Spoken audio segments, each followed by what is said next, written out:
que es catedrático en psicobiología de la Universidad de Valencia y es experto en temas de empatía y violencia. Él va a empezar con su ponencia, aparte ya repetimos, tenemos la suerte de contar con él en una segunda charla.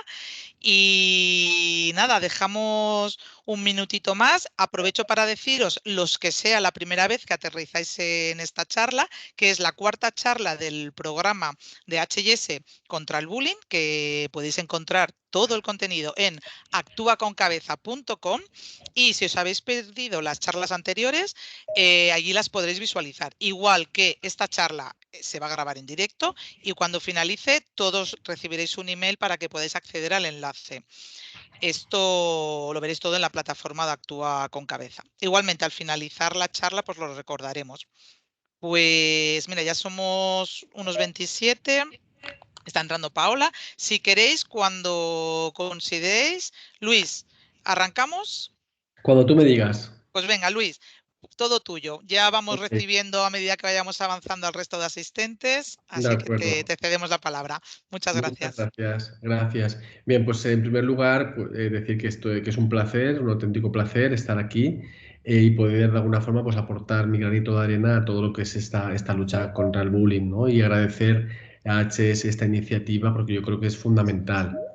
Bien, el otro día yo empecé ya con una conferencia, una charla que como han comentado, pues está grabada y podéis acceder, en el que hablaba de las principales consecuencias del bullying, ligado sobre todo a los cambios en la apariencia física.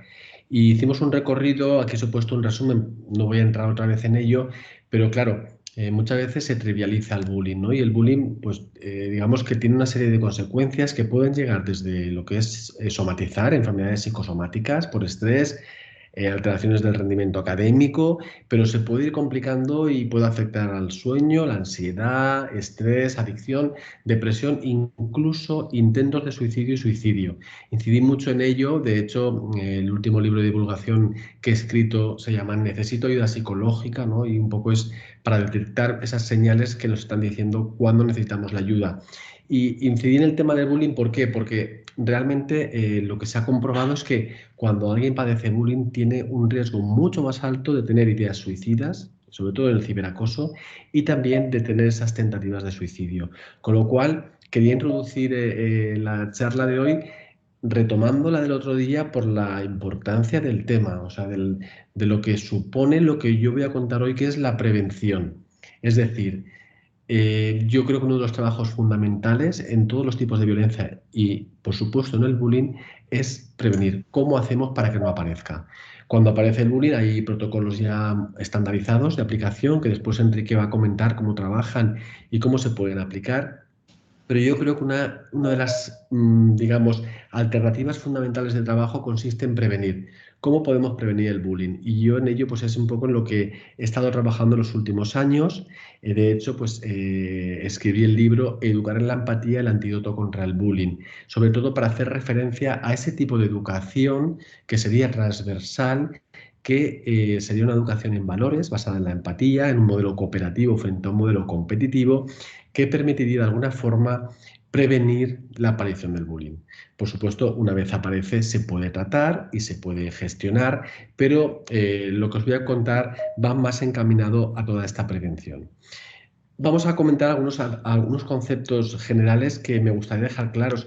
Lo primero es qué es la empatía, porque a lo mejor no hablamos muchas veces de empatía de forma genérica. La empatía, digamos que es ponernos en el lugar de otra persona, pero tiene dos partes. Tiene una parte mental, que es tomar la perspectiva, que se puede trabajar. Por ejemplo, pues yo me pongo en tu mente, te miro como persona e intento pensar como piensas tú. Y hay una parte más emocional, que es cómo nos sentimos ante lo que le ocurre a la otra persona. Ambos componentes pueden aparecer en la misma persona o puede que aparezca uno en mayor medida que el otro. Un concepto importante, diferenciar la empatía de la simpatía, porque realmente la empatía es yo me pongo en tu lugar, pero no me está pasando lo que te está pasando a ti. Cuando yo me acerco emocionalmente a alguien, esa persona se va a sentir escuchada, comprendida, pero yo no estoy haciendo mía su emoción. Si me ocurre esto, es un proceso que se llama simpatía o contagio emocional. Lo trabajamos mucho en psicología porque realmente cuando yo hago mía tu emoción, primera, lo paso mal, sufro, y segunda, no te ayudo tanto. Para ayudar muchas veces tenemos que empatizar sin simpatizar. Y eso es algo que se aprende. Y es algo bueno, que en temas de bullying se puede trabajar también, ¿no? El tema de que aprendan también a diferenciar, cómo acercarse emocionalmente, pero sin llegar a simpatizar. ¿De qué depende que seamos empáticos? ¿Por qué hay menores que son más o menos empáticos? Os lo explico muy sencillo. Es un conjunto de factores. La genética, bueno, los estudios genéticos dicen que más o menos entre un 10 y un 15% de nuestra capacidad empática está en nuestra genética. Pero después se modula por lo que nos ocurre, biología y el ambiente. Y en la biología interfieren muchos factores, por ejemplo, la gestación. Si durante la gestación pues, hay consumo de alcohol o hay mucho estrés, pocos cuidados, etcétera, todo eso afectará al desarrollo del encéfalo y ese cerebro posiblemente se va a desarrollar con mayor predisposición hacia la violencia que hacia la empatía. Luego depende de otras sustancias químicas y de lo que nos ocurre, nuestra educación y las experiencias vividas. Y en el tema de educación es donde más podemos hacer, por supuesto, a la hora un poco de fomentar o desarrollar esa empatía, ¿no? Que sería el aspecto clave en el que podríamos incidir. Por lo tanto, la empatía es una interacción de cómo se forma nuestro cerebro y lo que nos ocurre. Pero no penséis en el cerebro como algo estable. Siglo XXI, neuroplasticidad. Nuestro cerebro cambia. Porque aunque yo tenga un cerebro determinado, con los programas, con las experiencias, con lo que hacemos desde la psicología, se puede modular ese cerebro. Bien, ¿es solamente una cuestión de educación? Bueno, vamos a ver cómo el ambiente empático es fundamental. Por ejemplo, algo que está muy demostrado científicamente es como la expresión de afecto, las caricias. Todo ello es importante para el desarrollo de la confianza y de la empatía. Los bebés necesitan ser tocados, acariciados, ser protegidos. Esto hace que los circuitos, las vías de la serotonina, se desarrollen de forma adecuada y haya una mayor estabilidad emocional. Cuando las vías de la serotonina no se desarrollan de esta forma, hay mayor predisposición hacia las psicopatologías, trastornos depresivos y hacia la violencia. ¿Vale? La capacidad de regular la emoción va a venir por parte de la corteza prefrontal, pero eso madura más tarde. El desarrollo cerebral de la empatía va a ocurrir por medio de unas neuronas que tenemos en el cerebro que se llaman neuronas espejo. Unos estudios, la verdad es que supusieron un boom en la neurociencia porque se estaba trabajando con primates no humanos y se vio que cuando un primate miraba a otro, se activaba en su cerebro una neurona, es decir, no cuando le estaba ocurriendo a él, sino cuando miraba a otro lo que hacía. Y entonces se empezó a ver que tenemos neuronas capaces de responder ante lo que ocurre a los demás. Esto supuso pues, un boom tremendo a nivel neurocientífico porque nuestro cerebro reacciona en función de lo que está pasando alrededor. ¿Vale? Con lo cual, esa sería la base un poco que está en todo el tema de la empatía. ¿Las mujeres son más empáticas? Sí, ¿vale? Si hacemos la media de la población, sí, en todas las sociedades y en todas las culturas. Pero las diferencias entre mujeres y entre hombres son grandísimas. Esto lo cuento siempre porque una mujer puede ser nada empática, una chica, una niña, y un chico puede ser muy empático. Pero por lo general hay mayor predisposición a la empatía en chicas. ¿De qué depende? De factores biológicos y de factores culturales. Pero es importante tener esto en cuenta porque veremos como, sobre todo lo que tiene que ver con la violencia más física, puede aparecer más en chicos, aunque también aparece en chicas. En chicas aparece otros tipos de violencia que veremos pues, que son más de tipo relacional o también psicológica. Bien, la empatía la medimos con distintos cuestionarios, tenemos ya la utilidad de muchos de ellos, pues desde lo que son indicadores, ¿no? de evaluación, de subescalas, esa toma de perspectiva, esa preocupación empática, pero también yo utilizo mucho pues lo que es la identificación en la mirada, ¿no? ¿Por qué? Porque, bueno, también he trabajado con poblaciones, por ejemplo, psicópatas, ¿no? que suelen mentir. Intento siempre pues, ir un poco más allá del cuestionario para que no intenten engañarme, ¿no? Y estos cuestionarios están muy bien también para utilizarlos porque nos da una idea de hasta qué punto alguien puede leer la emoción. ¿Por qué es importante? Cuando yo estoy agrediendo, que es lo que ocurre en el bullying, cuando yo estoy haciendo daño a alguien, generalmente tenemos unas señales biológicas que cuando yo muestre sumisión, la otra persona va a parar de agredirme. Sí, lo que ocurre es que hay algunos casos en los cuales yo no leo esa emoción con lo cual no tengo esa inhibición. Y se puede dar por muchas circunstancias, desde algunos trastornos que después comentaré, hasta, por ejemplo, lo que está ocurriendo con el ciberbullying, que no tienes a la persona delante. Muchas de las agresiones que se cometen a través de los dispositivos no se cometerían en el cara a cara. Pero no solamente en el bullying, sino cuando alguien entra a Twitter, por ejemplo, o a cualquier red social y se pone a escribir sin saber a quién tiene delante acerca de una idea de lo que sea. La gente, pues muchas veces despersonaliza, ¿no? Y eso es pues uno de los problemas que nos estamos encontrando con la tecnología, el hecho de que empatizas menos. Pero también puede ocurrir que no empatices en el cara a cara, que eso comentaremos después a qué se debe. Y luego también pues hay otra forma de medir la empatía con lo que es el reconocer la emoción en la voz. ¿Por qué es importante esto? Yo me gusta hacer una evaluación porque los chavales, las chavalas, que no tienen la capacidad de reconocer las emociones en las otras personas, tienen más dificultad para inhibir la conducta violenta, ¿no? Sea del tipo que sea relacional, porque no leen toda esta expresión emocional. Con lo cual yo creo que un trabajo muy importante es enseñarles a detectar. Algo importante que a lo mejor no se comenta en los foros y yo creo que tenemos que tenerlo siempre en cuenta. Hay algunos menores que van a tener dificultad para empatizar. ¿Por qué? Porque, bueno, pues porque hay ciertas patologías o ciertas enfermedades mentales o afecciones psicológicas que cursan con una deficiencia en la empatía. Con lo cual, esto pues, puede ir en detrimento de lo que es ese ponerse en el lugar de los demás. Aquí tendríamos los trastornos del espectro autista y después tendríamos algunos trastornos de la personalidad. Los trastornos de la personalidad en realidad los llegamos a diagnosticar en la edad adulta, después de la adolescencia, pero ya empiezan a manifestarse antes. Y, por ejemplo, cuando hay rasgos pues del trastorno antisocial, ¿no? Que en menores decimos trastorno disocial, un trastorno de conducta, o cuando hay rasgos borderline o narcisistas, en ese caso hay una falta de empatía y eso puede plasmarse a la hora de interactuar con otros menores.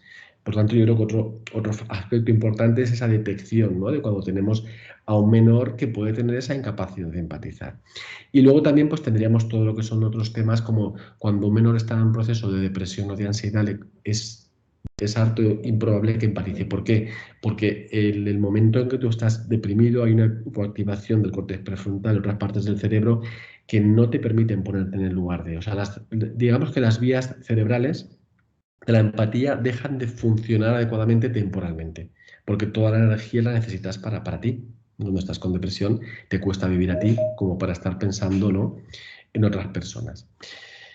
Bien, dicho esto, bueno, que sepáis que se ha estudiado el cerebro empático. Tampoco voy a entrar aquí mucho a ese nivel, pero se han hecho estudios muy bonitos y sabemos las partes del cerebro que están más implicadas con la empatía. Esto se ha hecho con la neuroimagen. Fijaos, por ejemplo, estas fotografías, ¿no?, aquí que tenemos, le hacíamos a las personas que se pusiesen en el lugar de lo que estaba ocurriendo y veíamos las partes del cerebro que se activaban. Sobre todo, córtex prefrontal, córtex cingulado e ínsula, que son unas estructuras muy, muy importantes para la empatía. Y luego también se han hecho estudios súper interesantes sobre la empatía y el perdón, que eso también tiene muchísimas aplicaciones en el tema del bullying. ¿Por qué? Porque las personas empáticas suelen perdonar con mucha mayor facilidad. Hemos visto que hay estructuras cerebrales que son similares y tienen esa capacidad de perdonar. Perdonar, no me refiero al perdón a lo mejor pues de la conceptualización más religiosa, ¿no? Sino sería un perdón como liberarte de la energía negativa que te produce al recordar lo que ha ocurrido. Sin embargo, en personas con poca empatía esto es como un circuito rayado. Lo digo un poco cara después a cuando ocurre algo, esa persona es como una rumiación que le lleva muchas veces a agredir. Bien, somos la especie más violenta, pero también somos la más empática, yo siempre lo digo. Por lo tanto, fundamental, se puede trabajar en empatía para prevenir la violencia. Y la primera violencia que nos va a aparecer es en menores, es el bullying. Ese es el primer indicador. El bullying luego va a llevar al mobbing. Quien ejerce bullying, si no hay un tratamiento, una interacción, posiblemente luego en el trabajo hará lo mismo. O incluso si entra en según qué jerarquías, asociaciones, estructuras, va a continuar con esta actitud. Porque hay una semejanza parcial entre el circuito cerebral de la empatía y la violencia. Por tanto, las personas, por lo general, las personas más empáticas son menos violentas. Eso no quiere decir que en un momento dado pueda ser muy empático y en otro pueda ser violento. Todos lo somos. Pero por lo general, hay como una tendencia y tiene que ver con esa estructura. Fomentando la empatía, por tanto, prevenimos la violencia. Y esto es un poco la clave que yo lanzo con todo el tema del bullying, cómo fomentando esa empatía somos capaces de prevenir la violencia. Y aquí es donde pues hemos empezado con todas estas campañas de Stop Bullying, eh, prevención del bullying, los programas, los protocolos, lo que son los mediadores en las escuelas, el cómo trabajar la conciliación, el cómo resolver conflictos, los rincones. Bueno, hay muchísimo trabajo que se está haciendo. Y además también pensad que el bullying no únicamente es el tema, el perfil del acosador o la acosadora, sino de muchos partícipes. Pensad cuando éramos pequeños, por ejemplo, a la mayoría, a lo mejor alguna vez os ha pasado de ver que contra alguien le han agredido o se ha hecho algo y a lo mejor tú no has dicho nada por miedo o por seguir a la líder o por otras razones. Y eso también es ser partícipe, eso hay que trabajarlo mucho. El hecho de cómo no podemos permitir, ¿no?, que esto se mantenga. Bien, ¿cómo es una persona empática? Yo esto me gusta siempre decirlo. Una persona empática es sensible a las necesidades de otras personas, tiene una mente muy flexible, es creativa, tiene capacidad de liderazgo, resuelve de forma productiva el conflicto, es decir, el conflicto no es una oportunidad para el cambio y luego se genera confianza porque se generan vínculos, oxitocina, se aprende de ello, no es como una lucha, ¿no?, de la cual sales, uno gana y otro pierde. Y además usa menos la violencia física o psicológica. Por lo tanto, es la persona menos tendente a agredir. Os lo cuento un poco porque cuando esto lo trabajamos con chavales, cuando alguien es empático es muy improbable que vaya a cometer bullying. A no ser que, a lo mejor, pues por miedo, por lo que comentábamos, siga a alguien que lo haga, pero de iniciativa propia es muy extraño. Por tanto, trabajando la empatía es una de las fórmulas claves para prevenir. Y además la empatía, vamos a tener una persona con mucho apoyo social, más feliz, más querida, que coopera, que comunica, que tiene buenas relaciones escolares. Es decir, trabajando la empatía vamos a conseguir muchísimos beneficios. Ahora llego un poco a los tips y cómo ser más empáticos. Realmente de esto, bueno, pues os podría dar una charla de cada una de estos tips, ¿no?, que voy a comentar. Pero bueno, la idea hoy es hacer un menú de degustación, que tengáis más o menos la información más importante y bueno, y sobre todo que os quedéis con lo general y si luego queréis alguna pregunta, también pues está en el libro que escribí sobre ello, hay más información, pero realmente, ¿qué es lo que podemos hacer? Fundamental, vamos primero a trabajar el yo interior. Hay algunas ideas como la comunicación abierta, la familia cohesionada. Muchas veces en el bullying vamos a encontrar el problema de que aunque trabajemos en la escuela o trabajemos desde fuera, en la familia es desestructurada o a lo mejor no hay una cohesión o no hay un respeto y ahí es difícil muchas veces de tener una acción directa sobre este menor que está cometiendo bullying, pero bueno, es siempre mucho mejor que tenga otro prisma, otra perspectiva y otra forma de actuar. Importante, la hiperpaternidad. Yo no sé si habéis hablado de esto, pero bueno, la sobreprotección no solo nos ha llevado, parece ser que es uno de los factores que podría estar implicado en este mayor porcentaje de suicidio que estamos teniendo en adolescentes, se está estudiando, ¿no? Y en menores por esa falta de tolerancia a la frustración, pero no solo eso, la hiperpaternidad que se entiende como el cuidado excesivo por parte de los padres, el no dejarte equivocar, el estar atento a todo continuamente, tus deberes, vamos, el no dejarte crecer, es un poco lo que se está viendo como resultado es que lleva el egocentrismo y el egocentrismo es la antecámara del narcisismo y realmente un circuito cerebral egocéntrico es incompatible con la empatía, ¿vale? ¿Por qué? Porque lo que se potencia es el circuito del miedo, mucho más allá de lo que sería esa tranquilidad o ese estado emocional de estabilidad. Con lo cual, importante, necesidad de poner límites, necesidad de una educación que no esté basada en la superprotección, que esto, bueno, pues nos hemos ido dando cuenta según hemos ido cambiando modelos educativos y ahora estamos en ello. Y ese sería el siguiente paso, el no proteger en exceso, ¿vale? Que es lo que llamamos sobreprotección. También el tema de la autoestima, fundamental para el desarrollo de la empatía, es fundamental el desarrollo de la autoestima y de la autonomía. Por naturaleza necesitamos sentir que somos capaces de, pero desde niños, de adultos, de ancianos, cuando a un menor no le dejas que haga, no hagas eso o te lo hago yo o te he visto yo, cuando nos lo piden, necesitan crecer y eso además va a marcar el desarrollo de su autoestima y una alta autoestima va a ser una pieza clave para la empatía. También la educación espiritual. Ha ocurrido mucho que, a ver, la espiritualidad va más allá de la religiosidad y confesionalidad. Somos seres espirituales. Las religiones pues entran por la espiritualidad de las personas, pero es algo diferente. Una persona puede ser laica o puede ser religiosa y puede ser espiritual, ¿no?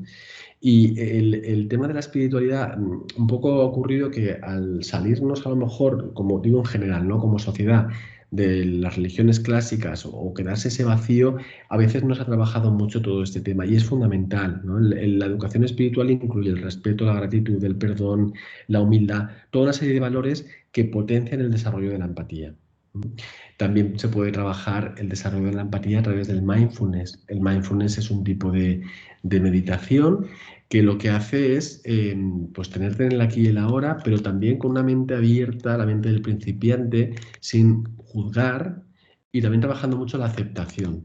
Y esto es fundamental para el desarrollo de la empatía, porque es que los principios de mindfulness y empatía son prácticamente los mismos, con lo cual se puede empezar a hacer pequeños ejercicios en chavales, bueno, pequeñas, a lo mejor pequeñas meditaciones, y eso fomenta mucho el desarrollo de la empatía. Y luego también, pues, otros tips, la gestión de la impulsividad, ¿no? El tema de cuando resolvemos algo desde la impulsividad, lo que se está activando es la estructura diencefálica, el cerebro más primitivo que tenemos. Si yo recibo un WhatsApp, estoy muy enfadado y contesto, va a ser muy diferente lo que diga y sobre todo cómo lo diga a lo que puedo decir 2 horas más tarde. ¿Por qué? Porque no lo voy a procesar por el córtex prefrontal y el córtex prefrontal es la parte del cerebro donde está más implicada la empatía, ¿no? Con lo cual es importante también que trabajemos el hecho de la impulsividad, de cuando reconozcamos esta emoción, hagamos un poco de tiempo fuera y que después podamos reaccionar para gestionar. Y esto pues funciona adecuadamente también en todo lo que tiene que ver con la gestión de la violencia, ¿no? En el tema del bullying.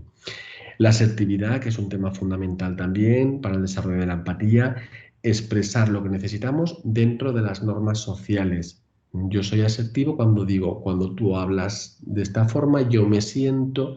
Las personas empáticas son más asertivas, dicen lo que necesitan, por supuesto con educación y dentro de lo que son el respeto a los demás. Luego también se puede trabajar pues, la flexibilidad cognitiva, la creatividad, todas estas estrategias. Flexibilidad cognitiva quiere decir una mente abierta, una mente flexible, una mente dispuesta al cambio.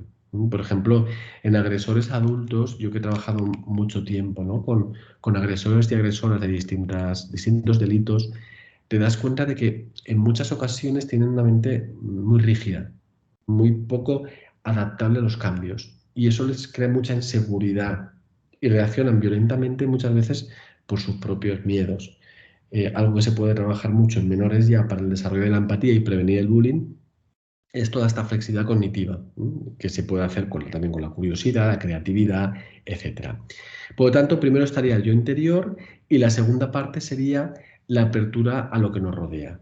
Y aquí, bueno, aquí tenemos un abanico de estrategias. El otro día lo comentaba, por ejemplo, pues desde el teatro. El teatro, vamos, yo lo vería fundamental en cualquier tipo de educación infantil, el ponerte en el lugar de otra persona, con otro género, otra edad, el poder interpretar, la música, la lectura, todo lo que son las artes, fomentan también ese desarrollo. El juego es fundamental y aquí, bueno, pues fomentar los juegos colaborativos frente a los competitivos, porque el juego competitivo, bueno, pues hasta cierto punto pues puede llevar, si se usa en demasiado, puede llevar pues a una actitud hostil, mientras que el juego colaborativo va a ser positivo para todos los implicados. Esto ocurre lo mismo en el mundo empresarial, ¿no? Cuando te llevas el modelo a la empresa. Los espacios empáticos, aquí también hemos trabajado mucho, ¿no?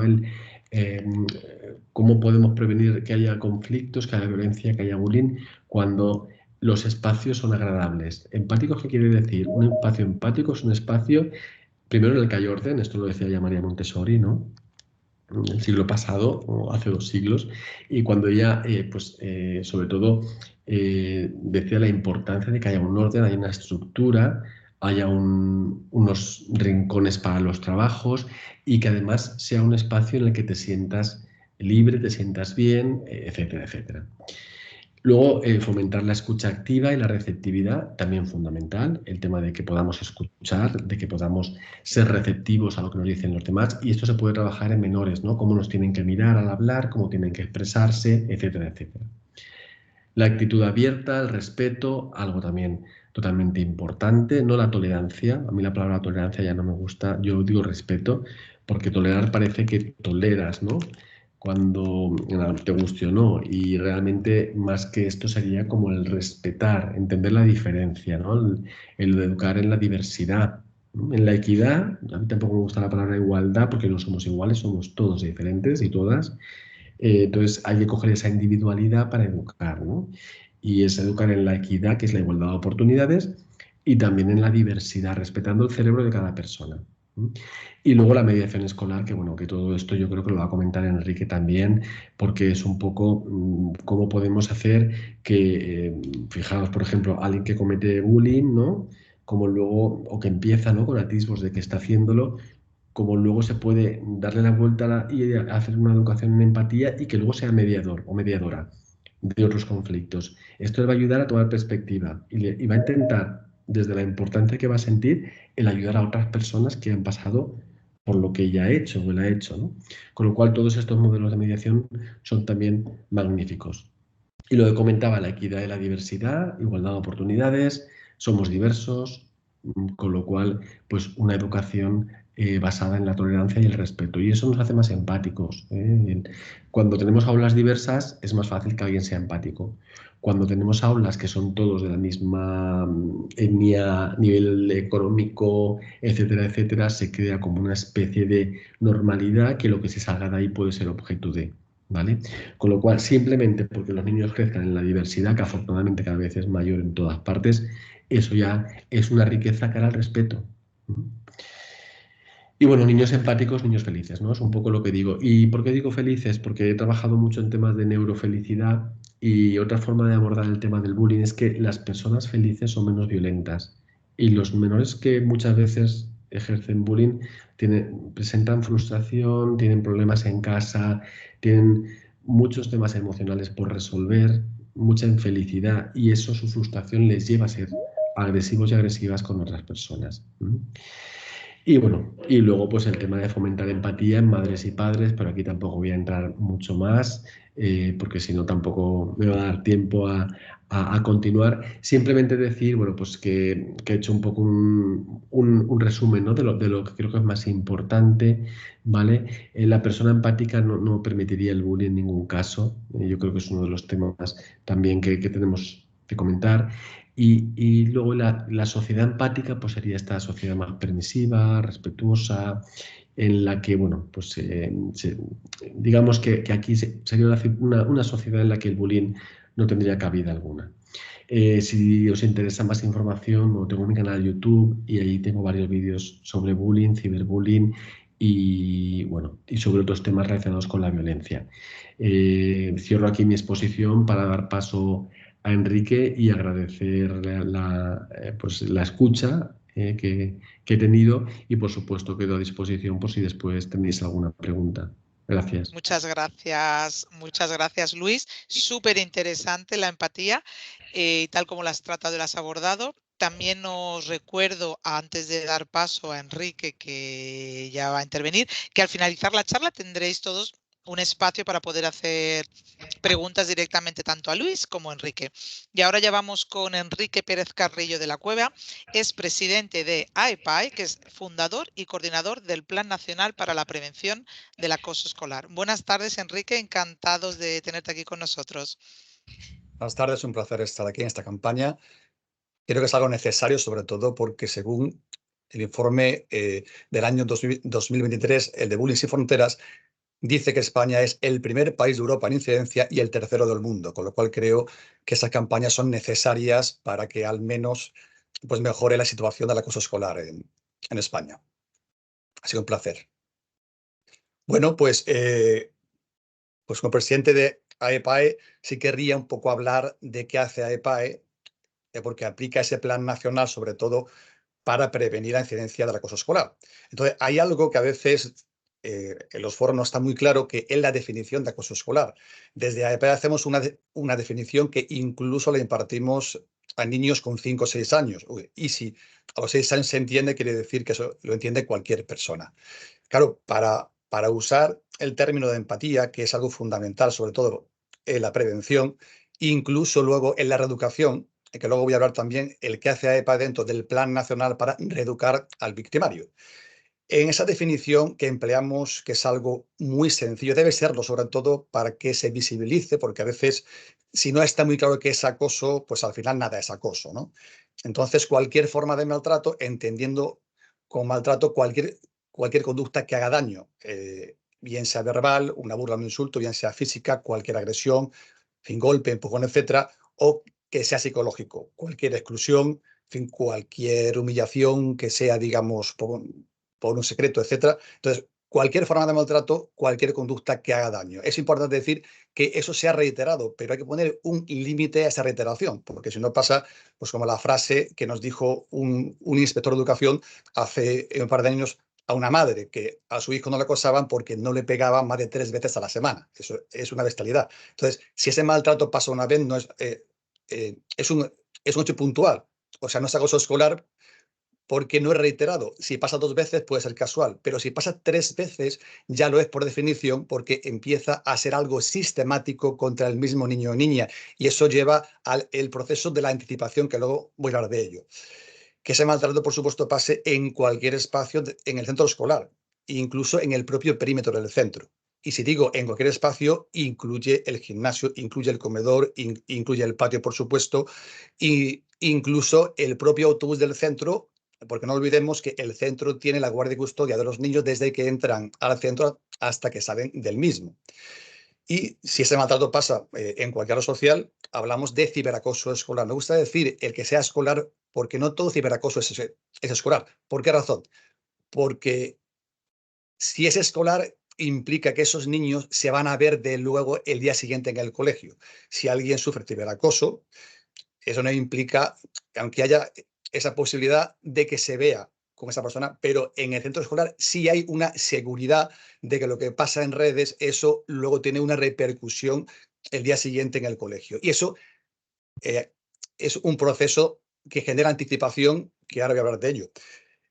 Hay dos circunstancias que se suelen exigir, pero que no son necesarias. Uno, que sea intencional. ¿El por qué? Porque a veces esto se emplea como trampa. En cualquier proceso de acoso escolar ya existe una intención per se, que es que el que lo hace obtiene un rédito, un beneficio. Y ahí no hay que entrar más en si lo hizo aposta, esta frase, digamos, un poco también, que dice, porque hay un interés que per se está ya en el proceso, que es que el que lo hace lo repite porque obtiene un beneficio, si no, no lo haría de nuevo. Y otro concepto que se exige es que haya desequilibrio de poder. En cualquier proceso de maltrato, siempre el que lo hace se empodera y el que lo sufre pierde en forma paulatina esa seguridad y autoestima. Pero ese proceso depende mucho del propio proceso, que sería la frecuencia del acoso, la intensidad del mismo y la propia resiliencia de ese niño. No existen 2 casos iguales de acoso escolar, no existen. Hay un ejemplo muy claro para ver el proceso de generación del daño, que es cuando yo lleno un vaso y lo lleno gota a gota. Sería la frecuencia del maltrato. Pero si un día he hecho un chorro con la jarra en el vaso, un suceso de especial intensidad, como se incrementa esa intensidad, ese vaso se puede desbordar e incluso romper. Y el tercero sería la resiliencia de ese niño o niña, en la capacidad que tiene para gestionar ese proceso. Bien, en cuanto a los puntos de inflexión, ¿no? Porque a veces, si alguien entiende bien el proceso interno del acoso, empatizar yo creo que es siempre más sencillo, ¿no? Sobre todo para los niños, ¿no?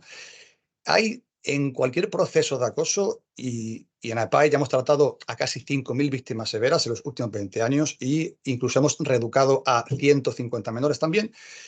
Hay un primer punto de inflexión que es la somatización, que es cuando ese niño o niña ya anticipa que el día que vuelva al centro de nuevo sufre maltrato porque ya ha pasado varias veces. Esa anticipación a ese niño le produce un continuo estado de alerta, en proceso de ansiedad, incluso ese proceso ya hace que cuando lo anticipe el cuerpo somatice. O sea, cuando un niño dice que le duele la tripa, es que realmente le duele la tripa porque está anticipando esa sensación, esa emoción que va a sentir cuando vuelva al colegio el día siguiente. Entonces, es un primer punto de inflexión que, si estamos alerta, ya nos puede decir que ese proceso de acoso ya lleva un tiempo sufriéndolo el niño o niña. Y hay un segundo punto de inflexión que es cuando ese niño ya llega a un punto en que se rinde, ve que no hay remedio, que ya para qué va a estar aquí viviendo, porque no hay salida, ¿no? Y es cuando ya entramos en un segundo estadio, que ya ahí entramos pues, en el estrés postraumático, las autolesiones o la ideación suicida. Eso es algo muy importante, sobre todo en la prevención, porque si estamos alerta a esas señales que hay en el niño, sí podemos conseguir por lo menos llegar a un primer punto de inflexión en que el daño no es tan grave. Porque si entramos ya en el segundo, ya hay un daño mucho más severo.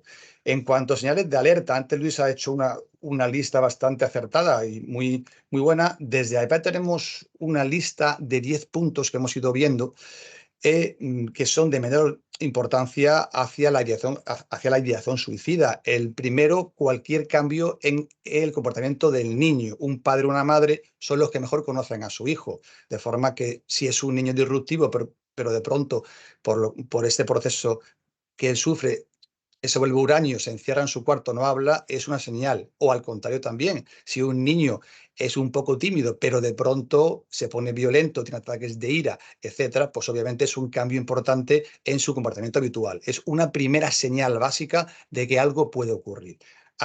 Desde ahí tenemos, por supuesto, cuando ya el ir al centro escolar le da miedo porque ya no percibe el centro escolar como un espacio seguro. Sería, digamos, que una segunda señal de alerta. Desde ahí, cuando ya hay esa anticipación, pues como dije antes, esa somatización, que ya al anticipar esa sensación de que vuelve al maltrato, pues el cuerpo obviamente al final lleva la cuenta. Por supuesto, eso implica que como no percibe ya el centro como un espacio seguro, pues obviamente baja su rendimiento escolar, porque ya no está para estudiar, sino está en un continuo estado de alerta que le imposibilita incluso el concentrarse en cualquier cosa. De ahí, por supuesto, insomnio y pesadillas, porque ese continuo estado de alerta hace pues, que duerma mal, o si ya duerme, pues que tenga pesadillas por esa continua situación reiterada de maltrato y esa anticipación de que le va a ocurrir de nuevo. Por supuesto, ansiedad y tristeza. Y ya en el segundo punto de inflexión que decía, cuando ya ese niño se rinde, ve que ya no hay salida, estrés postraumático, las autolesiones y la ideación suicida. Sobre los daños visibles e invisibles, hace no mucho tiempo, pues quizás 20 años, se consideraba que el acoso, si no era físico, no era acoso. A raíz del año 2012, que se publica el informe Cisneros 10, que es el informe más completo que ha habido hasta la fecha, aunque pues, en los últimos años ha habido otros 5 o 6, pues ahí decía el informe que hay un 10% nada más de un acoso físico, pero un 90% que es acoso que no se ve, que es más psicológico, es un acoso relacional. Pero es tan dañino o incluso más que el físico, porque el físico a veces, bueno, pues se puede curar pues, con una tirita betadine, pero el psicológico es esa gota a gota que decía, que a veces no es tan visible, pero genera un gran daño en la víctima.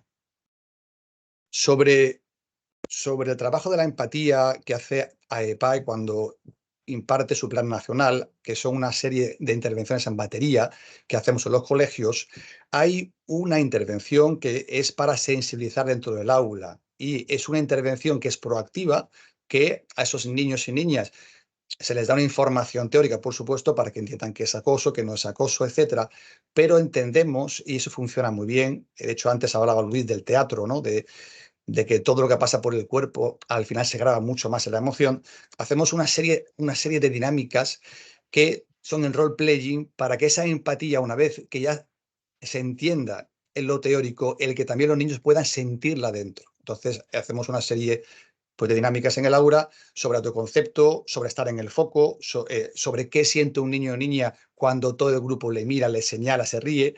Y esas, al final, son dinámicas que el propio niño o niña, cuando hace esa dinámica, le cuenta al grupo el que ha sentido. Incluso para estas dinámicas se suele elegir en forma, digamos, medio anónima, ¿no? Para que ningún niño se sienta estigmatizado por ello, pero incluso preguntamos al tutor que nos diga, digamos, en petit comité, qué niño o niña considera que en ese aula tiene una actitud de un liderazgo un poco negativo, ¿no? Entonces, cuando ese niño o niña se le pone en el foco y está sintiendo esa presión del grupo, esa emoción real, luego hay un clic que incluso él comunica al grupo lo que pasa. Entonces, cuando hacemos eso, vemos incluso a ese niño cuando se sienta en la silla que su expresión de la cara ha cambiado, porque ha sentido realmente lo que sienten los niños y niñas de clase cuando hace una broma pesada, cuando hace una burla o utiliza ese proceso de maltrato para convertirse en líder, aunque sea negativo, ¿no? En el grupo, ¿no? Entonces, todo lo que sea trabajo de empatía, desde acá tenemos, incluso hacemos actividades incluso de arte terapia, que las hacemos hacia víctimas severas y funcionan muy bien porque ya no solamente entender el concepto, sino es sentir el concepto, tanto en la prevención hacia la víctima como hacia el victimario. Yo también voy a hablar un poco del trabajo que hacemos con los victimarios. Cuando después de hacer el plan nacional dentro de un colegio, en el centro se pasa un test de incidencia para que se identifique qué niños o niñas ya tienen daño, que es el test EVAE, que es un test que mide la frecuencia del acoso, la intensidad del daño.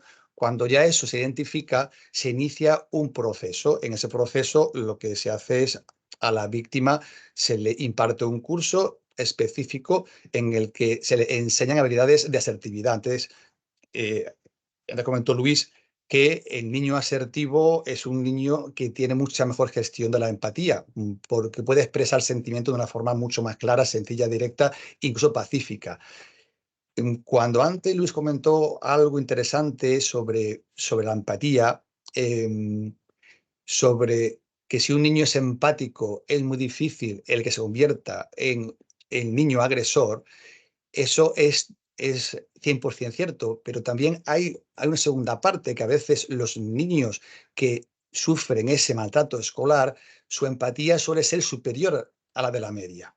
Y esa sensación de ponerse en la piel de los demás, e incluso en no percibir que haya maldad, digamos, en otros pues, frases, comentarios, le hace a veces ser un blanco fácil para ese victimario que sí utiliza la violencia de una forma, digamos, para sacar provecho. Eso en cuanto a la víctima. En el curso que impartimos a las víctimas, impartimos tres áreas que son transversales. Una es la psicoasertividad, otra es el teatro corporal y otra es el autodefensa. Lo que intentamos con esos niños y niñas es que recuperen el control, el que recuperen de nuevo esa autoestima que el proceso sumatorio del maltrato les ha ido restando día a día. Es de alguna forma empoderar el niño o niña para que salga de esa indefensión aprendida que ha entrado por ese proceso continuo de maltrato, que es lo que le pasa a un niño víctima de acoso escolar, que entra en un proceso de indefensión aprendida porque llega a sentirse indefenso porque no tiene herramientas para enfrentar ese maltrato diario que es sumatorio y que crece como una bola de nieve que cae hacia abajo por la montaña. Si nos ponemos ahora en el lado opuesto, cuando ese proceso de investigación del aula con el test ya se sabe quién ha sido el victimario, quién ha sido el niño o niña que ha hecho acoso escolar hacia otro niño o niña, hay un curso específico para esos niños cuyo punto importante es empatizarles. O sea, si la víctima es empoderarles para que llegue de esa indefensión hacia un punto medio que sería la asertividad, en el lado opuesto es lo contrario, es empatizarle para que de esa agresividad llegue a la asertividad. Las 5 materias que impartimos a este curso hacia el victimario son confianza y colaboración. Antes hablaba Luis también de la importancia de los juegos colaborativos, ¿no? Pues obviamente es una de las partes de este curso. Hay un trabajo también de impulsividad y autocontrol, que es también importantísimo. Por supuesto, trabajamos la asertividad para que cualquier conflicto aprenda a tratarlo de una forma pacífica, pero asertiva, pero no agresiva. Se trabaja la empatía y la compasión y se trabaja como el punto final de este proceso el compromiso de cambio también. Queremos que ese compromiso de cambio por ese niño o niña que le falta empatía, es fundamental también que haya un compromiso por su parte después de haber adquirido una serie de herramientas en este curso. Había también algo que quería sobre el curso que impartimos hacia las víctimas y también sobre el rol del grupo. Decía antes también Luis que en un proceso de maltrato que al principio puede ser entre un niño a otro niño, pero al ser un proceso sumatorio, normalmente al victimario se van sumando partidarios. Entonces, el rol del que maltrata no es un rol monolítico. Al victimario, que sería el que ejerce el maltrato, luego también tiene colaboradores que están dentro de ese grupo, que actúan de vez en cuando. Están los partidarios que están dentro de ese grupo, que dan un soporte, digamos, de grupo, pero que no intervienen, pero que sí ríen las gracias. Y luego estaría el observador pasivo. Si trabajamos la empatía, lo que intentamos es que ese rol del observador pasivo pase a defensor y que el rol de partidario más el de colaborador, al ser empáticos con lo que hace ese líder negativo, al final ese proceso vuelva hacia atrás. O sea, no sea sumatorio hacia adelante, porque a veces tenemos casos de una niña que en el aula al principio le hacen 3 burlas, 4 burlas, y cuando estamos en el mes de mayo nos cuenta la madre de que toda la clase se ha sumado a ese proceso de ese líder, porque no se ha visto a tiempo, porque no se ha intervenido. Al ser un proceso que es sumatorio, al final normalmente a un niño les es más sencillo colocarse dentro del grupo de los que acosan, porque obviamente si yo estoy dentro de ese grupo o incluso partidario, lo que hago es que a mí no me acosen, con lo cual es más sencillo estar, digamos, en el grupo de los que hacen el acoso que al contrario. Si hacemos un buen trabajo de empatía, obviamente ese ciclo negativo se puede revertir. De hecho, así lo hacemos a veces y así funciona. Sobre 2 frases que nos han dicho a veces en los cursos que impartimos a víctimas severas, ¿no? Yo creo que estas 2 frases pueden resumir mucho y que si un compañero, un niño, una niña o adolescente, si escuchan estas frases, yo creo que van a entender muy bien la importancia del gran daño que se puede hacer a la víctima con un proceso que se ha reiterado de maltrato. Un caso de un niño de 7 años que se llama Juan Pablo, hoy día tiene 11, y la frase que le dijo a su madre cuando sufría acoso era: mami, ¿cuánto falta para estar con Dios? Entonces, un niño que está en un proceso de maltrato reiterado, de indefensión aprendida, pues obviamente para decir a su madre eso es que ya está en el segundo punto de inflexión, cuando piensa que no hay salida y que ya no quiere estar aquí. Es una frase. Y hay una segunda frase que yo creo que entronca muy bien con la empatía, que es de una chica, María, que hace 3 años nos comentó en un curso de atención a víctimas severas, que decía: ya no es tanto que me insulten, me peguen o me escupan, decía, lo que más me duele es que a nadie le importe. O sea, ya no es tanto el que se acostumbre a ese proceso de maltrato que ya incluso llega a normalizarse para ella, sino que lo que más le duele es ver que ningún compañero al final siente la empatía para hacer algo por ella. ¿Vale? Ya sé que esto suena duro, que esto no es lo que pasa en todos los colegios, pero normalmente el trabajo que se hace en prevención del acoso escolar hoy día deja mucho que desear. Y eso es así, es así. Antes también hablaba Luis sobre el tema de los protocolos. Al final los protocolos, y ya sé que es duro escucharlo, pero se han convertido más en una herramienta administrativa para proteger al colegio que para ayudar a la víctima o para reeducar al victimario. Sobre esa reeducación, en el protocolo dice muy claro que, uno, hay que proteger a la víctima, pero lo que ocurre es que la víctima normalmente al final lo que hace es que se cambia de colegio porque no encuentra el apoyo que hace falta, o incluso la familia le busca a ese niño o niña el que asista a terapia privada porque el propio sistema no le otorga una atención psicológica en tiempo y forma. Eso sería uno. Y en cuanto al victimario, pues pasa algo parecido. O sea, no existe una reeducación, sino lo que hoy día se hace es una sanción punitiva cuando ya llegamos a un punto de maltrato que ya es algo muy severo. Es, digamos, la expulsión de ese niño del aula a su casa varios días, con lo cual el niño o niña está en su casa sin control parental muchas veces e incluso cuando vuelve al centro escolar, incluso vuelve empoderado con la intención de hacer más daño a la víctima por ser chivato. Y si no lo hace él, porque igual está en vigilancia, pues lo hace por medio pues, de alguien que haga ese trabajo de maltrato. Sin embargo, sí dice el protocolo muy claro que hay que reeducar a ese victimario, que hay que sensibilizar dentro del aula y hay que proteger a la víctima, pero eso hoy día no se está produciendo.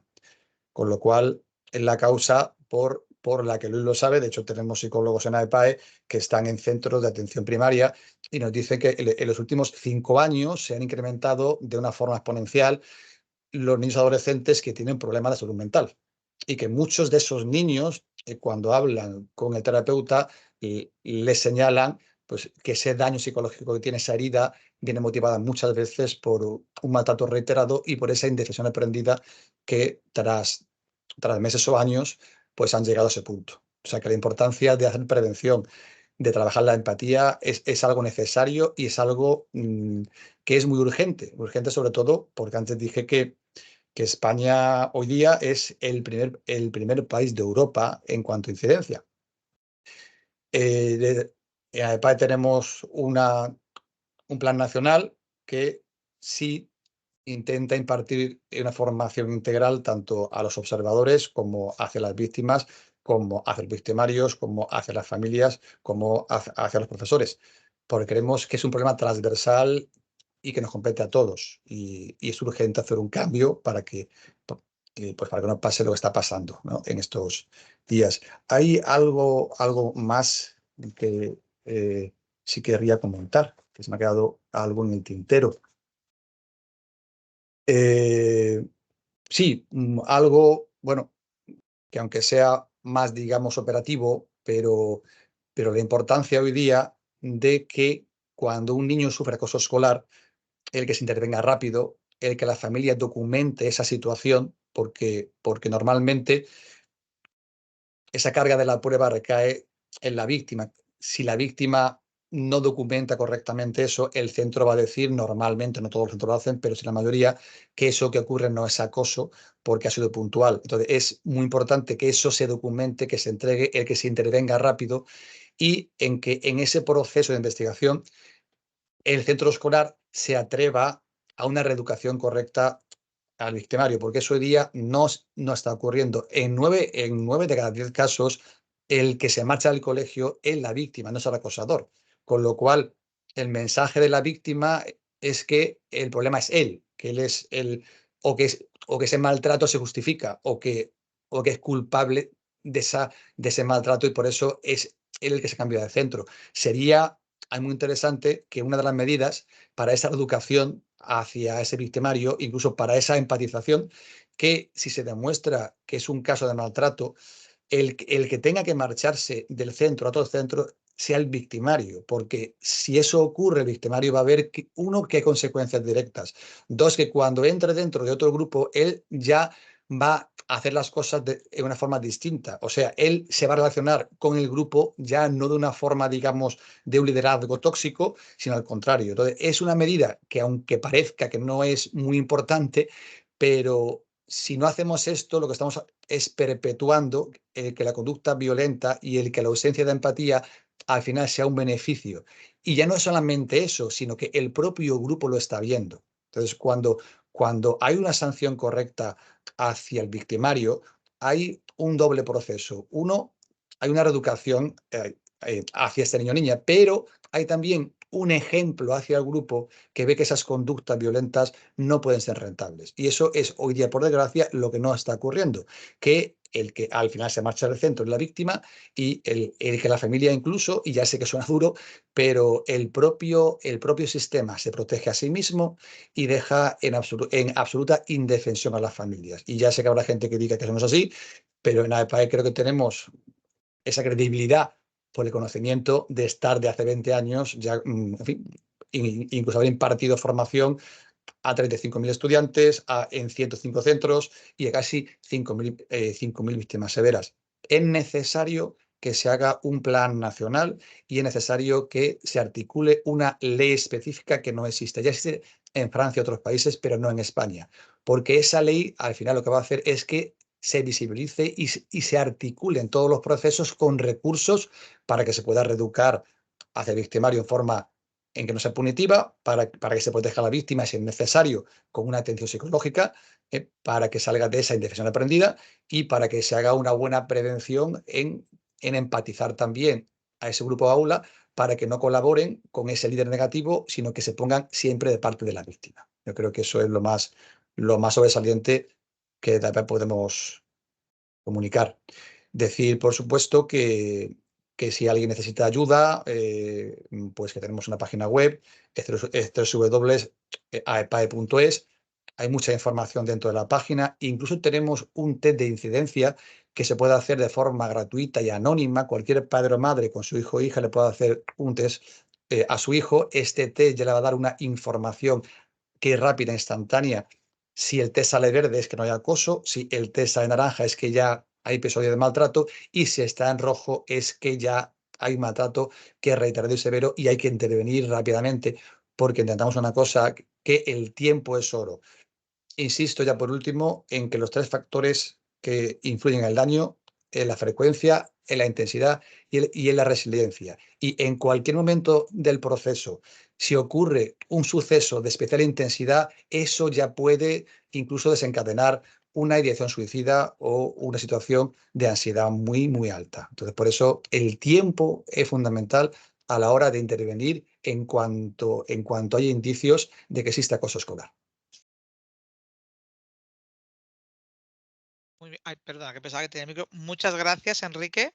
Súper interesante. Y un apunte, pues, de lo que estabas comentando, el que es algo que creo que compartimos todo, que la mayoría de veces es el acosado el que no queda castigado porque tiene que abandonar el centro en vez de ser realmente pues el que genera el acoso. O sea que creo que esto es algo muy interesante que has mencionado también. Aprovechamos este ratito, estos minutitos que nos quedan para que podáis hacer cualquier pregunta, consulta directamente a Enrique, a Luis. Aprovechamos que los tenemos aquí para que puedan contestar. Nuestra compañera Ana, que estás por aquí, ¿verdad, Ana? Sí, estoy aquí, Laura. Perfecto, pues esperamos a ver si podéis escribirlo directamente por el chat del Meet, que lo tenéis en la parte superior. Cualquier pregunta que tengáis y directamente tanto Enrique como Luis amablemente nos darán respuesta. Esperamos unos segunditos a ver si alguien quiere. Mira, ya tenemos alguna primera pregunta, Ana. Vale, a ver un momento. ¿Qué le dice la clase al niño que sale al medio y es el foco de la clase? ¿Cómo, perdón? ¿Qué le dice? La pregunta es, ¿qué le dice la clase al niño que sale al medio y es el foco de la clase? Ajá. Es un ejercicio en role-playing. O sea, ahí no hay palabras, sino el niño ese sale de la clase, ¿vale? Para que no sepa el que se va a encontrar cuando entre.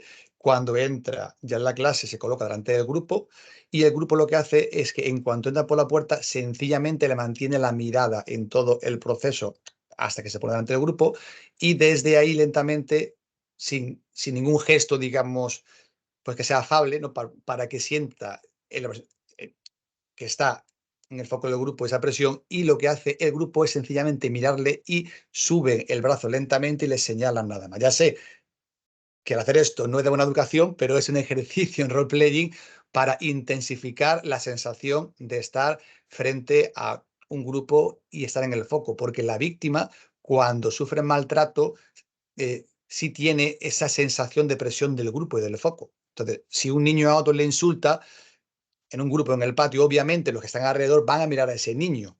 Y ya no solamente el que le insulten, sino la propia presión del grupo e incluso que ese grupo lo vea y incluso el que ese grupo se ría. Entonces, con ese ejercicio que parece que es algo muy sencillo, obviamente eso se mantiene durante medio minuto, al final incluso se percibe en la actitud corporal del niño que está frente al grupo, que suele ser normalmente alguien un poco disruptivo, con ese liderazgo que es un poco negativo, y se percibe en su propia actitud, que de estar al principio, pues como aquí estoy yo, de que su cuerpo se va arrugando y su actitud es más como de intentar protegerse. Porque cualquier persona, cuando siente la presión del grupo y que no hay una sonrisa, que hay seriedad, e incluso le señala, cualquier persona, incluso un adulto, ante esa situación se va a sentir muy incómodo.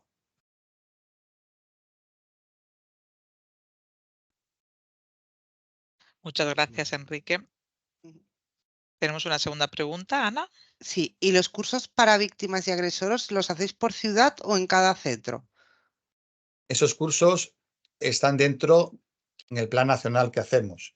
Claro, ese curso no se imparte nombrando víctima y acosador porque lo hacemos siempre en positivo. Entonces decimos que es un curso de habilidades asertivas hacia los niños que el propio test ya nos da que están sufriendo maltrato, están en rojo, y después de ese proceso de investigación para confirmar qué niños son los que maltratan a las víctimas, que el propio test confirma, se le imparte un curso de resolución pacífica de conflictos, porque intentamos trabajar en positivo, porque el agresor es también muchas veces víctima del propio proceso, de lo que copia en casa, de lo que ve en redes sociales, o de que un día hace maltrato, le funciona, consigue un beneficio y ya eso lo repite porque ve que obtiene un beneficio de ese comportamiento. Entonces es una parte más del plan nacional para trabajar con los observadores, con la víctima y con el victimario, que con toda la comunidad, más aparte de las familias, aparte con los profesores y las profesoras. Vale, de acuerdo. Hay otra pregunta que pone que si hay algún test para conocer el acoso en la etapa de educación infantil.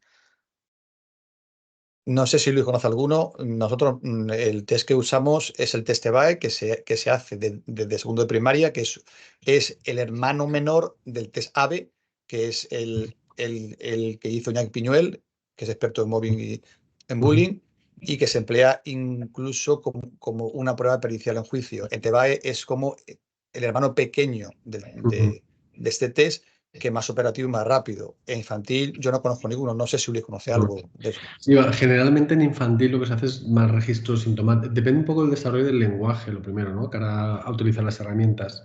Y claro, estamos en una etapa todavía, son muy pequeños, y lo que ahí solemos hacer generalmente, o lo que se suele recomendar es identificar síntomas, pero claro, es como de una forma un poquito burda, una entrevista abierta, una entrevista semiestructurada en la que tienes que indagar distintos aspectos para ver si hay una posibilidad de todos modos, los test, como estaba diciendo Enrique, estandarizados ya empiezan un poquito más tarde, ¿no? Ya en la educación primaria, si algo tenemos los primeros. Pero bueno, hay otras formas de registrar. Lo que pasa es que también es cierto que es mucho más frecuente a partir de la primaria, ¿no? Es cuando identificamos ya casos que podemos ya empezar a decir que es bullying. Antes es difícil por varias razones, ¿no? Y también por el desarrollo del encéfalo, el punto en el que están los menores, etcétera. Vale, también preguntan que a qué edad se empieza a desarrollar la empatía.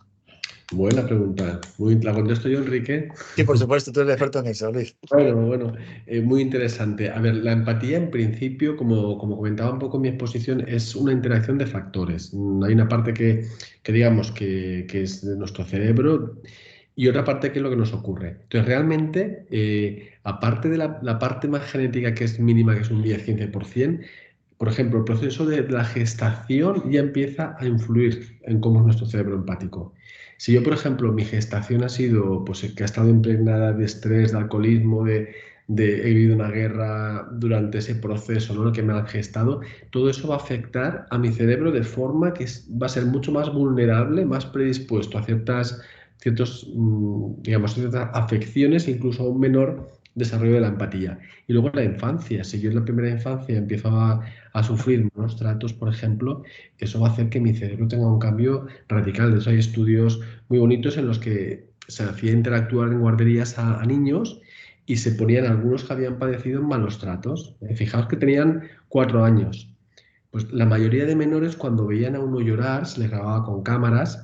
Bueno, había un porcentaje que se quedaban inmóviles, había un porcentaje altísimo, en torno al más de la mitad, que se acercaban a ver qué ocurría, Y estos niños y niñas que habían sido maltratados se acercaban a estos menores y les agredían. O sea, imaginaos como una llamada de auxilio que es de nuestra especie es interpretada como una agresión y tú respondes agresivamente a ella.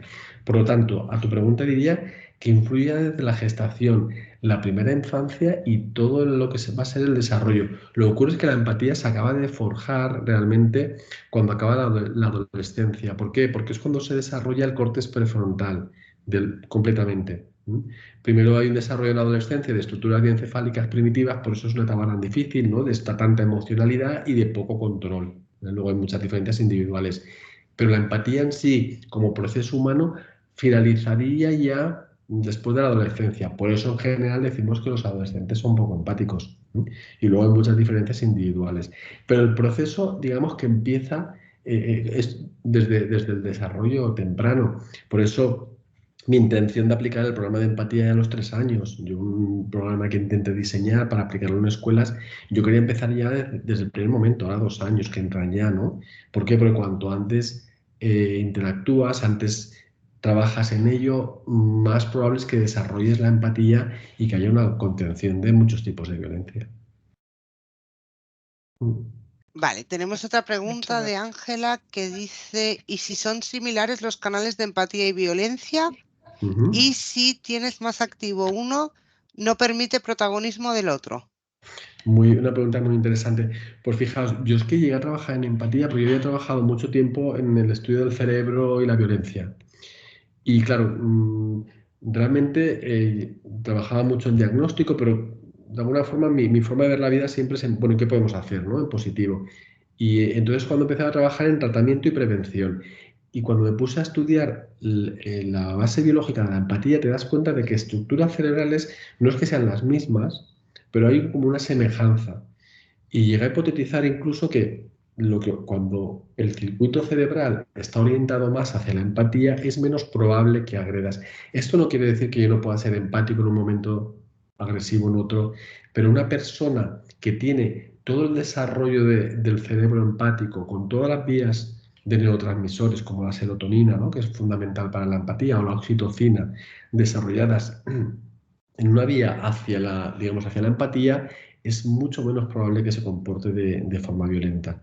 Y luego, nunca es un determinismo, quiero decir, siempre se puede ser más empático, casi siempre, a no ser que estemos en algunos trastornos, por eso los he mencionado, si ya estamos en algunos, desafortunadamente en algunos trastornos que todavía no hemos sido capaces, pero ya en la edad adulta, que me referiría más pues, a lo que hace referencia a los antisociales, psicópatas, y algunos tipos de autismo, pero si lo cogemos incluso en niños, que ya no hablamos de trastorno antisocial, sino ya hablaríamos de trastorno disocial o trastorno de conducta, incluso ahí se puede mejorar y todos podemos ser más empáticos de lo que somos. O sea, con lo cual es un proceso constante en desarrollo.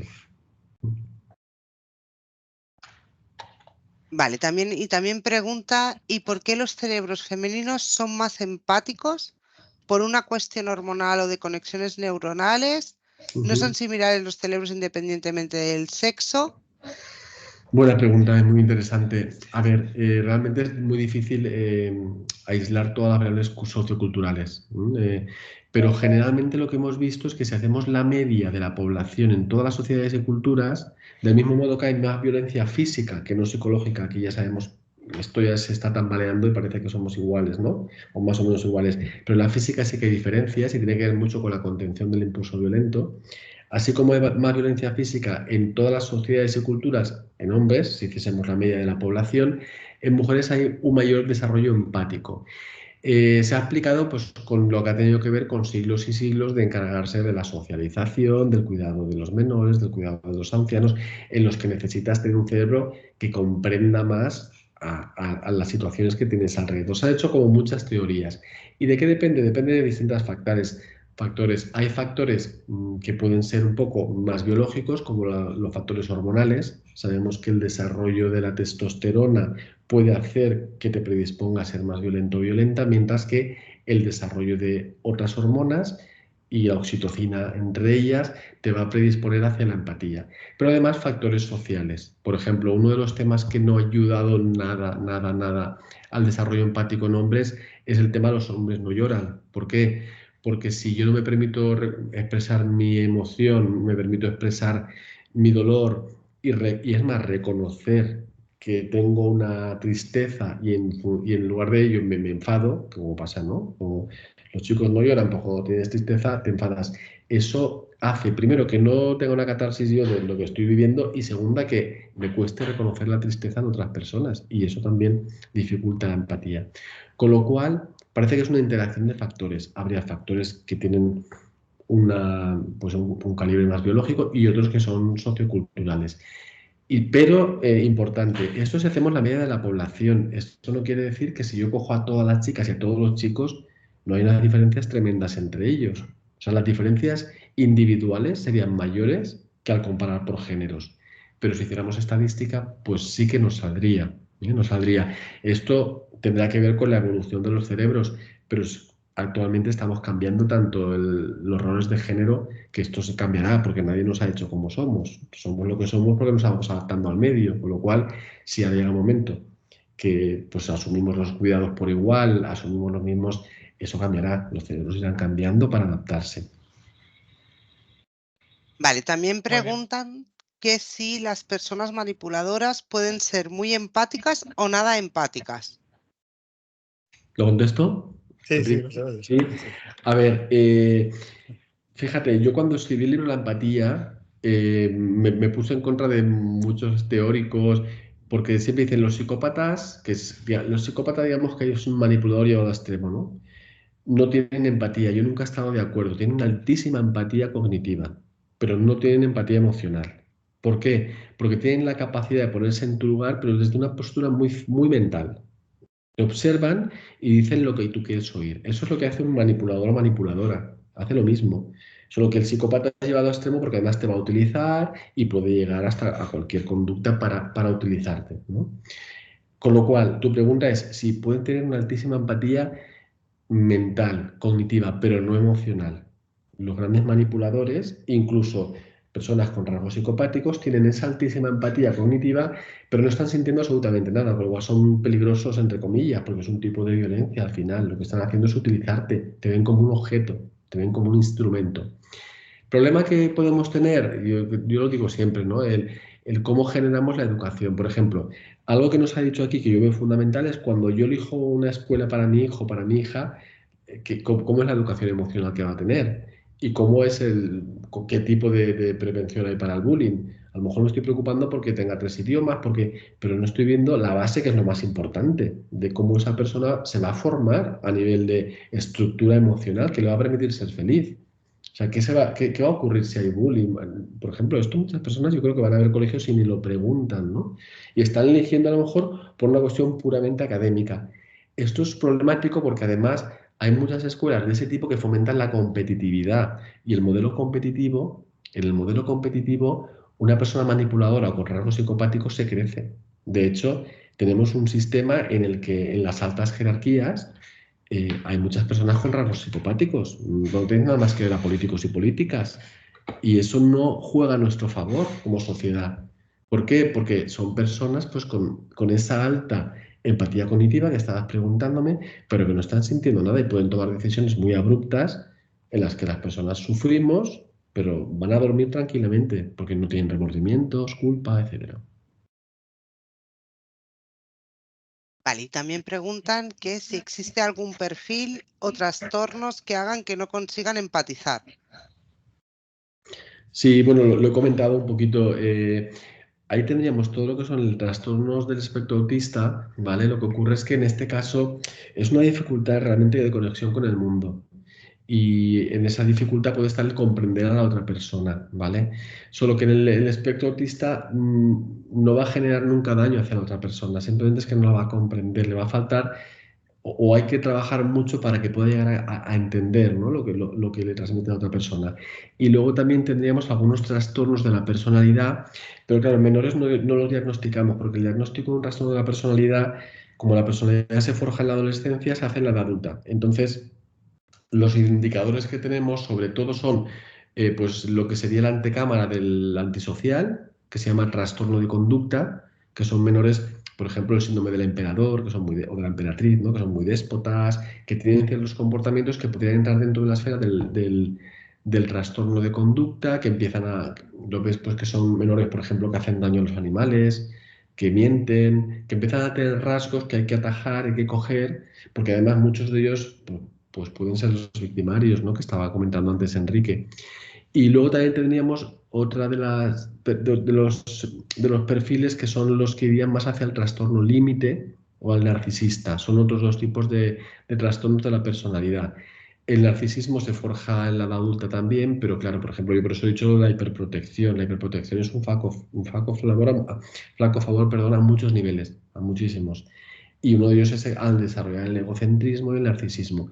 Y el trastorno borderline, que es el trastorno límite, que se suele aparecer por el abandono, es consecuencia generalmente de personas que han sido abandonadas, que no han sido cuidadas, que no han tenido un cuidado emocional. Y ahí también hemos observado que hay una dificultad importante para empatizar.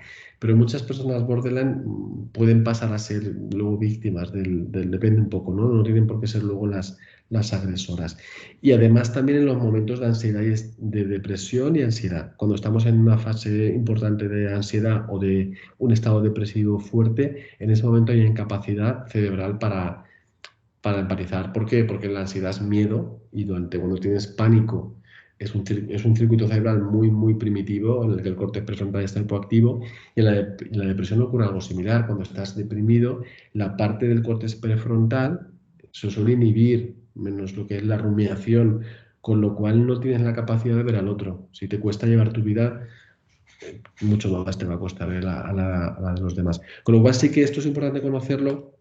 Yo creo que ahora las intervenciones, porque bueno, pues a veces tenemos que trabajar con nuestras limitaciones a la hora de intentar fomentar la empatía. Muchas gracias, Luis. Creo que ya no tenemos más preguntas, ¿verdad, Ana? Ya terminamos. Sí, no hay ninguna pregunta más. Vale, muchas gracias.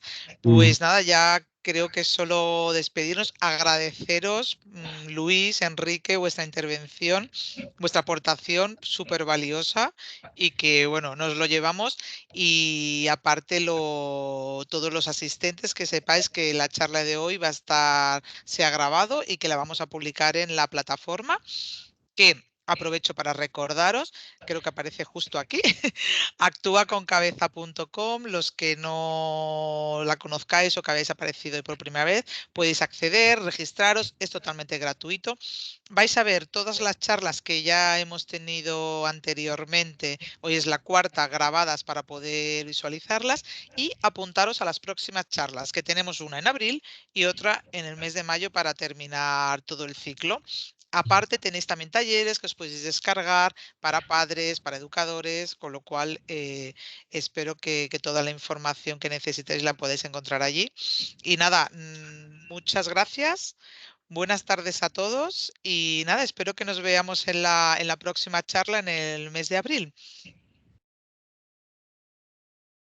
Luis y Enrique y a todos los demás. Buenas tardes, muchísimas gracias por vuestra intervención. Gracias, yo también quería agradecer pues, que hayáis contado conmigo para este magnífico programa porque me parece bueno, pues de una relevancia social tremenda y, bueno, y apoyaros en lo que necesitéis. Y también agradecer a Enrique el trabajo que estáis haciendo porque me parece un trabajo magnífico y bueno, de una calidad humana tremenda. Estabas contando y bueno, y estaba la verdad que muy interesado y también mostrar mi disposición para ayudar. Y a todos los asistentes que si alguien quiere contactar conmigo, está en mi email, como se ha grabado, creo que aparece en la primera diapositiva, me podéis contactar o en redes, estoy en Instagram o si no, pues a través del canal de YouTube, por si tenéis alguna duda o yo puedo ser de ayuda en algún tema. Y muchas gracias. Perfecto, muchas gracias a los dos y qué bien, ¿no? Encontrar sinergias que puedan ayudar a la lucha contra el bullying, que es algo, la verdad que cuando escuchamos los casos, ¿no? Que también estabas contando Enrique o Luis, es un poco espantoso, ¿no? Ver la palabra, el ver que esto está pasando y bueno, pues desde H&S lo bueno, pues vamos poniendo nuestro granito de arena, o sea que estas iniciativas, gracias a que están presentes y que vamos a continuar con ellas. Vale, yo igual también desde APA agradecemos HS y estamos también a vuestra disposición para lo que sea. Y a Luis le tomo la palabra para invitarle de aquí a poco tiempo a una jornada de AEPAE porque lo que cuenta la empatía, creo que eso se debe divulgar mucho más. Así que un abrazo también. Gracias. Fenomenal. Pues Muchas buenas tardes, nos vemos en la siguiente charla. De Muchas acuerdo. gracias a todos. Buenas tardes. Adiós, buenas tardes. Hasta luego.